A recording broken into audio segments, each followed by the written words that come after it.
Hello, hello, hello, hello. J'ai lu dans un journal scientifique récemment que les abonnés ont grosso modo la même personnalité que les personnes qu'ils suivent. Du coup, pour tester ça, j'ai fait moi-même un test de personnalité et je vais vous le donner et j'aimerais que vous le lisiez pour me dire si vous aussi vous avez cette personnalité-là. Mais avant ça, pour rendre le résultat plus fiable, il faut que vous vous abonniez à la chaîne et que vous mettiez un pouce bleu. Oui, bon, ok, ça va rien changer au résultat, mais vous pouvez quand même vous abonner. 3, 2, 1... C'est parti, mon kiki.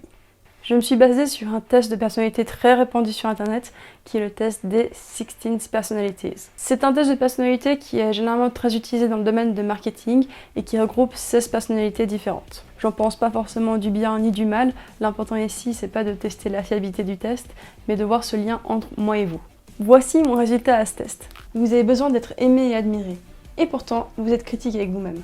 Vous avez certes des points faibles dans votre personnalité, mais vous savez généralement les compenser. Vous avez un potentiel considérable que vous n'avez pas encore utilisé à votre avantage.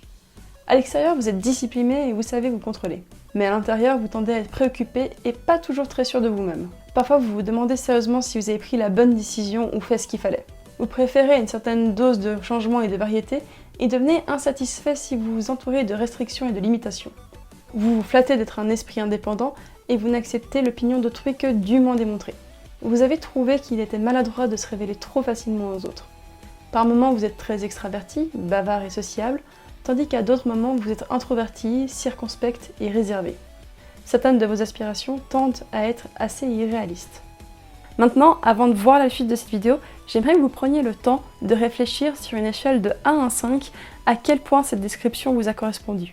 Ensuite, prenez quelques secondes pour écrire juste en commentaire à quel point ça a correspondu à votre personnalité. Vous retournerez voir ce chiffre à la fin de la vidéo.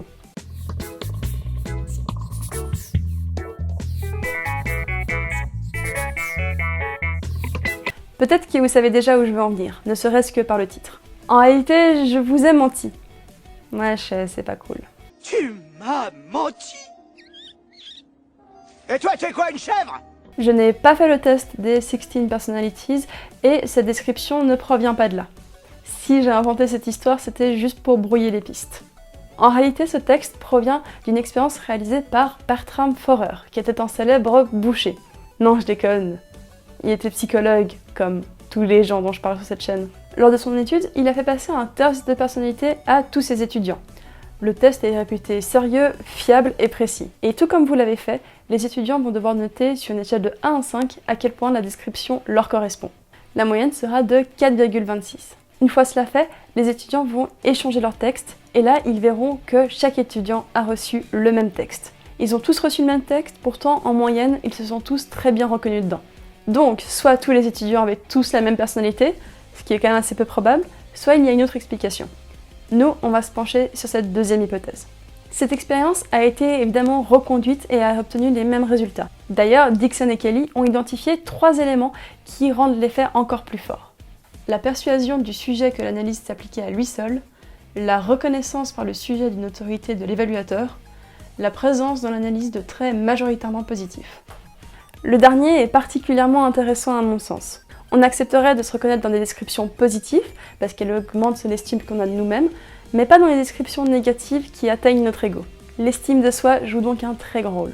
À ce moment-là, c'est très simple. Lorsque la description est très élogieuse, oui, c'est moi ça. C'est tout à fait moi. Par contre, lorsque c'est négatif, il est trop raté votre test, il marche pas bien. Une autre explication serait qu'on donne une importance exagérée aux éléments qui nous correspondent, alors que les éléments qui ne nous correspondent pas passent à la trappe. C'est un réflexe très humain. On est attiré par ce qui nous concerne, alors que ce qui ne nous concerne pas, bof bof. Pour finir, les descriptions qui marchent bien dans l'effet Barnum sont des descriptions vagues et floues qui pourraient s'appliquer à n'importe qui. Mais comme on vous dit qu'elles s'appliquent à vous spécifiquement, vous faites le lien. Maintenant, pourquoi est-ce que je vous parle de tout ça? Parce que l'effet Barnum se retrouve dans une multitude de situations, et pas seulement dans une sombre étude avec des étudiants. Pensez à toutes les fois où vous lisez des descriptions qui se veulent être des descriptions de vous-même. Je pense déjà à la publicité. Hey, tu es jeune, dynamique, motivé et en soif d'aventure. Mon offre est faite pour toi. Mais je pense aussi beaucoup à l'horoscope. On vous donne une description très générale, mais comme on vous dit que c'est basé sur votre mois de naissance, alors vous vous dites que c'est vous. Mais ça pourrait être une expérience marrante. Il faudrait lire toutes les descriptions de l'horoscope, séparées du mois, et ensuite retrouver celle qui correspond à nous. Je suis pas sûre que beaucoup y arriveraient. Ou bien encore, je vous avais beaucoup parlé de psychologie.com et de ses diagnostics. Vaste sujet dont on ne se lasse jamais. Je pense notamment aux pervers narcissiques et aux hauts potentiels. Je vais pas revenir dans les détails parce que j'ai déjà fait des vidéos complètes là-dessus. Mais encore une fois, les critères dans les journaux populaires sont très flous et n'importe qui a envie de se reconnaître dans un haut potentiel y arrivera sans grande peine. De manière générale, la pseudoscience est une mine d'effets Barnum et lorsque vous lisez une description qui est censée s'appliquer à vous-même, je vous conseille de réfléchir à si elle s'applique aussi à votre voisin, vos parents, vos amis. Pour finir, aussi marrant que cela puisse paraître, il existe des descriptions de personnalité selon votre prénom. Sans rentrer dans le débat de si les prénoms ont réellement une influence sur votre personnalité ou pas, je me suis dit que ce serait marrant de faire un petit exercice pratique et de voir si la personnalité qui s'accorde à mon prénom me correspond réellement ou pas. Du coup, j'ai trouvé cette description de la personnalité de Laure sur elle.fr. Laure est éblouissante et a un petit côté star. Elle fascine par un je ne sais quoi unique et un air distingué. Ouais, donc là je retire tout ce que j'ai dit, c'est clairement vrai, ça me correspond totalement. Là vous voyez bien que ça flatte mon ego et que je vois pas trop pourquoi j'irais contredire une description pareille. Dire que je suis éblouissante, ça me donne envie de croire que la description est vraie. Elle aurait pu être actrice, chanteuse ou cantatrice. Exercer un métier de scène sous les projecteurs. Oui, bon, je fais des vidéos au fond de ma chambre, c'est pas encore ça. Laure supporte mal la critique et peut se montrer orgueilleuse. Elle recherche la reconnaissance et les félicitations, ce qui la pousse à se surpasser et être la meilleure. Comme tout le monde.